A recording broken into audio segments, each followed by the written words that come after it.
Bueno, y nosotros vamos a dejar el pronóstico del tiempo y le vamos a contar que este fin de semana la Seremi de Salud cerró un camping en Isla de Maipo. Esto tras la muerte por hantavirus de un joven de 17 años. Ante esto se sumó el cierre de otros 6 recintos de la misma zona. Eso había sucedido, recuerda, cuando estuvo aquí el alcalde Cristian Vittori en Hora 20 conversando de lo que había pasado con un paseo organizado por la municipalidad.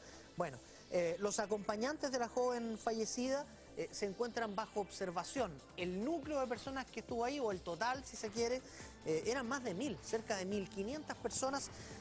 Queremos conversar de este tema que obviamente preocupa cuando además hay víctimas fatales y cuando estamos en un periodo en que la gente sale de vacaciones y a veces llega a recintos que han estado cerrados mucho tiempo. Marisela Buentumilla de la Cruz Roja está aquí con nosotros para hablar del tema. Marisela, gracias por venir. Hola, buenos días a todas y a todas. Voy a hacer la pregunta de rigor, que ya sé que la hemos hecho otras veces, pero voy a suponer que hay gente que no tiene idea del tema, que por estos días va a partir de vacaciones, a lo mejor se va a ir hoy y va a comenzar y va a llegar a una cabaña que ha estado cerrada mucho tiempo. ¿Cuál es el consejo para ellos, Marisela?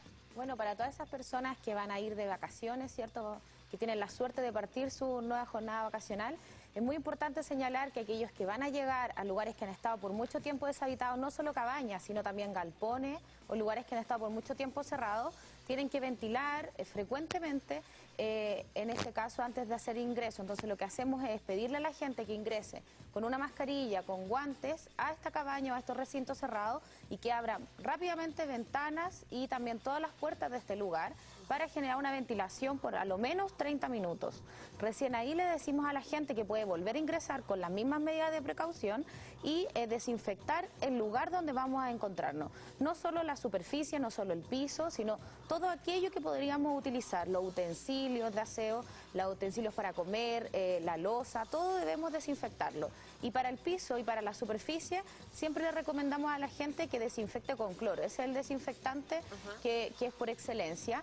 Y eso es muy importante que lo haga con una medida de 2 litros de agua por una media taza de cloro para que desinfecte toda esta superficie. Y los utensilios y todo aquello que vamos a utilizar directamente, hacemos una solución también, pero de 5 litros de agua con una taza de cloro. ¿Hervir los utensilios de la loza sirve o no alcanza? O sea, el hervir también genera una desinfección, pero es mejor el cloro en este caso porque nos aseguramos, tampoco es tanto el tiempo que tenemos que tenerlo. Sí es muy importante señalar que hervir nos sirve mucho para el agua.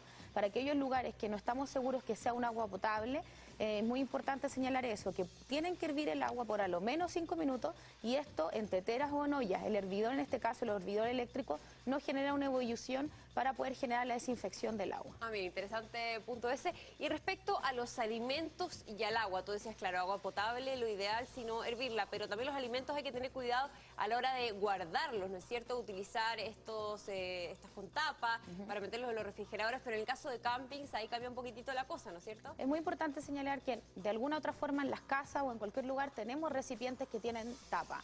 Hay recipientes herméticos y también hay bolsas que son herméticas. Entonces, en ese sentido tenemos que tener mucho cuidado de tener debidamente sellado todo este tipo de alimentos, que no sea una puerta de entrada o tentación para algún roedor, no solo los ratones, sino que pueden haber otro tipo de vectores que también se interesen por este tipo de alimentos. Entonces, aunque estemos en una carpa, es muy importante señalar que la carpa ojalá tenga cierre y esté cerrada y tenga piso. Entonces, de esa forma, cuando estemos fuera de la carpa, dejemos todo adentro, debidamente cerrado, para que no genere algún tema de ingreso, en este caso el ratón, que es el más afectado en este caso por el ratón colilargo. Entonces tenemos que señalar eso, que la gente, existen medidas de prevención, existen medidas de precaución y la gente las puede utilizar y en este sentido van a poner menos riesgo a su salud.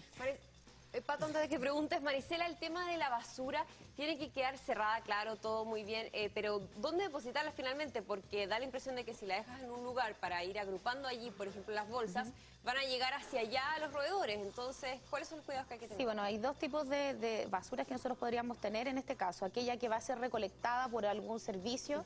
Entonces, en este caso, le recomendamos a la gente que efectivamente la guarde en recipientes que tengan tapa, que ojalá estén cerrados y que esté cubierto y firme para que no la boten no solo también los roedores, sino que también puede ser un gato, un animal o algo que pueda eliminarlo y botarlo. Entonces, en ese sentido, es una puerta de entrada. Entonces, que tiene que ser recipientes cerrados, con tapas ropa firme. Si no obtenemos la seguridad de que puedan servicio, en este caso recolectores, lo que tenemos que hacer en los campamentos o en las cabañas, enterrar esta basura. La separamos entre orgánica e inorgánica, la orgánica es aquella que utilizamos nosotros para la comida, que se descompone, y en este sentido la enterramos a unos 50 centímetros de la tierra y a unos 50 metros del lugar donde nosotros estamos habitando, y podemos generar con esto la seguridad de que no exista una puerta, en este caso, de entrada o de riesgo para la gente. Marisela, para entender un poquito cómo se provoca el contagio, cómo es que el virus anta llega al ser humano, ¿dónde está el virus? ¿Está en la secreción del roedor? ¿Está solo en sus fecas? ¿Está también en la piel del ratón? Es decir, por donde pasa ya contaminó. ¿Cómo es? Bueno, es importante señalar que existen ratones colilargos que están contagiados y otros no. Han aumentado, por supuesto, el contagio entre estos ratones y efectivamente ellos son portadores de este virus. Entonces lo que hacen es eliminar a través de la saliva, la orina y las deposiciones este virus.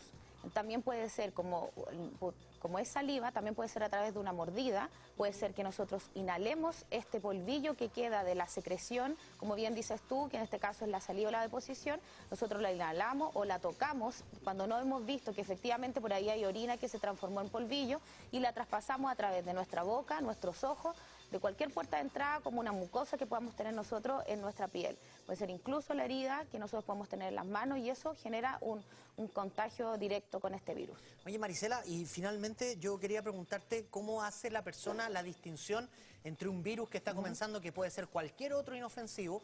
Yo digo, para no llamar a la alerta, porque cualquier persona que siente algún síntoma de virus y dice, yo fui a una cabaña en el sur hace 2 semanas, tengo anta, y parte y satura los centros asistenciales. Entonces, ¿cuándo me lo tomo en serio y cuándo puedo sospechar que pude haber contraído anta? Bueno, es muy importante señalar de que normalmente cuando nosotros llegamos a un lugar, efectivamente podemos observar y si tenemos las medidas de precaución es súper poco probable que nosotros podamos contagiarnos. Si tenemos las medidas de desinfección, ya cae con eso considerablemente la tasa de poder contagiarnos. Cuando ya nosotros hemos estado visualizando lugares que no son camping, por ejemplo, establecidos, no hicimos la desinfección, corremos más riesgo.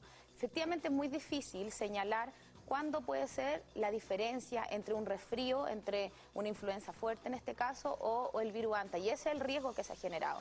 Entonces, efectivamente, la gente va a presentar una sintomatología similar, va a tener fiebre, va a tener decaimiento, compromiso del estado general, incluso vómitos y náusea.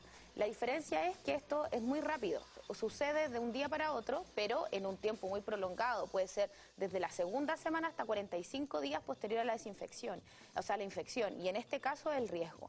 Entonces, lo que nosotros tenemos que hacer es, en este caso, en el médico, señalarle efectivamente, como bien dices tú, decir, nosotros estuvimos acampando o nosotros estuvimos habitando una cabaña y la verdad es que nos generamos la desinfección y no tomamos las medidas de precaución. Que se tenga el antecedente. Muchas gracias, Marisela Buentumilla, de la Cruz Roja Chilena, por conversar con nosotros en Hora 7 y darnos estos importantes